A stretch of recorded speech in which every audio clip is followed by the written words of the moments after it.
If you're watching the show, you probably enjoy advertising like we do. So hello and welcome to AllAboudAds Prime. Some ad news on WhatsApp.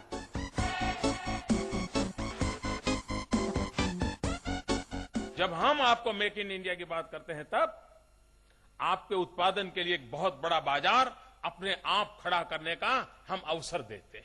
एक तरफ manufacturing growth को बढ़ाना है, at the same time उसका सीधा benefit Hindustan के नौजवानों को मिले, उसे रोजगार मिले ताकि गरीब से गरीब परिवार की आर्थिक स्थिति में बदलाव आए।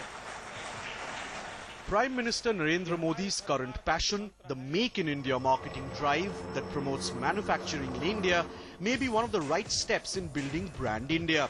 However, if a recent nation branding survey is to be believed, India ranks 31st among 50 countries in terms of a brand. The survey carried out by research firm Anholt GfK measures global perceptions of each country based on 6 dimensions: exports, governance, culture, people, tourism and immigration and investment. The top 5 nations include Germany at number 1, followed by USA at number 2, UK at number 3, France at number 4 and Canada at number 5. Even though India seems to have risen in the perception barometer in recent months, it will take more than lip service to ensure a dramatic change in rankings in future and to ensure a healthy foreign investment outlook that could boost Brand India.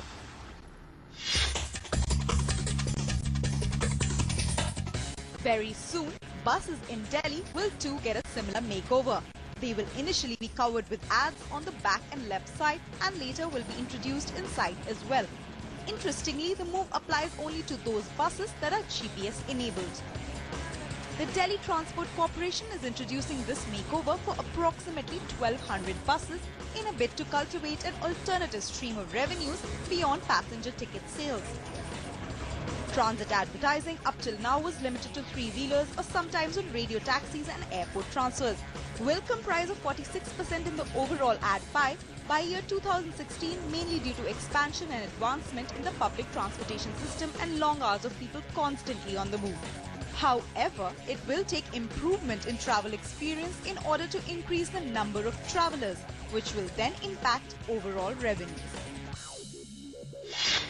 Goa Fest organizers have announced that the festival next year will be hosted from 9th to 11th April with abbeys on all 3 days like last year. The organizers are yet to confirm the names of speakers. Last year's Goa Fest faced a major challenge as top creatives boycotted the festival, choosing instead to attend Curious.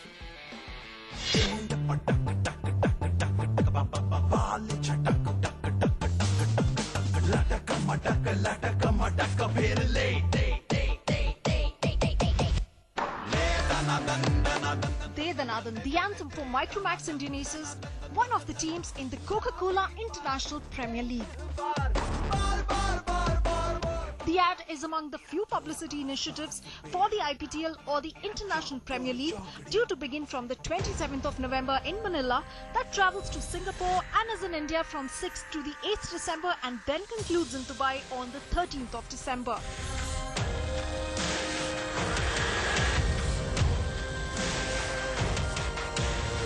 However, experts feel there could have been more done to publicize both IPTL and its rival league, the Champions Tennis League, that's currently on. Very little promotion, not so great buzz. Tennis actually is a sport which is a very city-centric, urban sport, I would say. So from that point of view, what we would have loved to see is some promotion, some activation. The Champions Tennis League is being held in Delhi. There's no buzz at all. It doesn't concern me because the less marketing dollars I spend, the better it is for me, because year one is all about ROI. However, that's not discouraging ardent fans like Mumbai-based 32-year-old Aditya Chopra, a content producer and a tennis player. Aditya is travelling for the Delhi leg of the IPTL only to see his favourite tennis star Roger Federer play live. I don't think I would have got anybody can get this opportunity, this chance to watch these kind of players under one roof.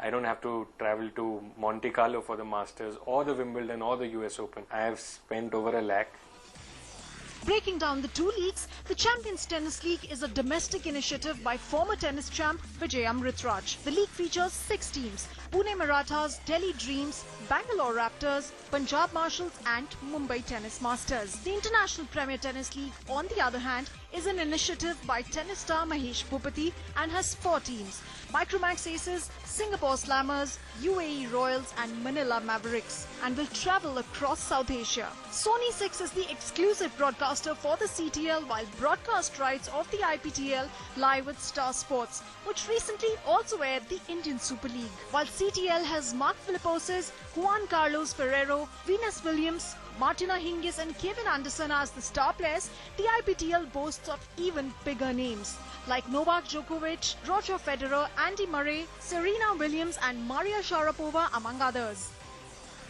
The two leagues seeming to boast of big names and a greater reach, media agencies, however, are in a cautious mode. I mean, ideally, yes, I agree that we would have liked one. While IPTL is more of an exhibition kind of an environment where the big boys are going to be coming to your country and playing, it's more of a urban meet and greet kind of a weekend. CTL is more of a serious tennis, which possibly would motivate a lot of Indians to possibly participate in the league and look at tennis as a career. The concerns do not just end here. Low sponsor interest also essays yet another sad story for both the leagues. Aircel is the only brand on board for the CTL as the powered by sponsor and has spent approximately 2 to 3 crore as per industry sources. On the other hand, Coca-Cola, having spent approximately 20 to 25 crores, is the title sponsor of the IPTL, with MicroMax that has spent approximately 6 to 7 crores for 10 years to own Indian Aces, one of the teams in the IPTL. Other minor sponsors include Wilson and Crizzle that have spent approximately 30 to 35 lakh each. There has not been a great response from the advertisers to sponsor the leagues. I mean, the response have been lukewarm. Year one is going to be more of an experiment to see what works, what doesn't. Look at the business models and the lock-in period and the franchise fee, and it all kind of adds up, right? There is not enough money which is being generated, which is what I would like to caution people who are rushing into investing into leagues. The business model must be very clear to you, whether there's actually money coming out, what is the lock-in period. Besides the lack of transparency, there are fewer opportunities to monetize in leagues, a culture that has caught on after the Indian Premier League found popularity among viewers. Take the case of the Indian Hockey League, for instance, that earned merely 70 to 100 crore rupees in its first year, while the Indian Badminton League managed just about 40 to 50 crores, and despite having good quality players, is on hold after its first edition. Despite an initial not-so-positive outlook by industry watchers, brands like MicroMax, who have invested in the league, seem confident and optimistic, especially because of a star lineup and a novel international format. The brand that has ownership rights of the Indian team Indian Aces for 10 years, in fact claims to have sold approximately 6,000 odd tickets in almost 2.5 minutes on Book My Show.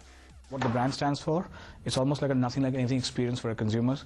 Never before do you find this galaxy of stars coming down to India at one go, which I think is very big.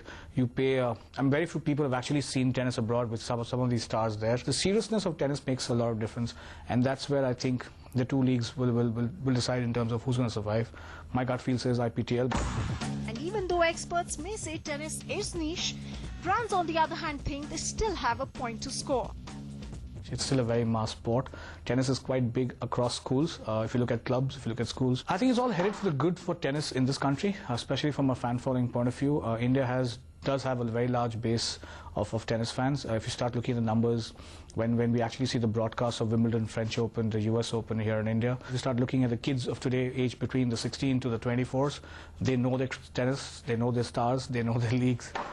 Despite brands and experts agreeing for a long-term investment to be made to expect returns, the game changer will ultimately depend on the quality of players.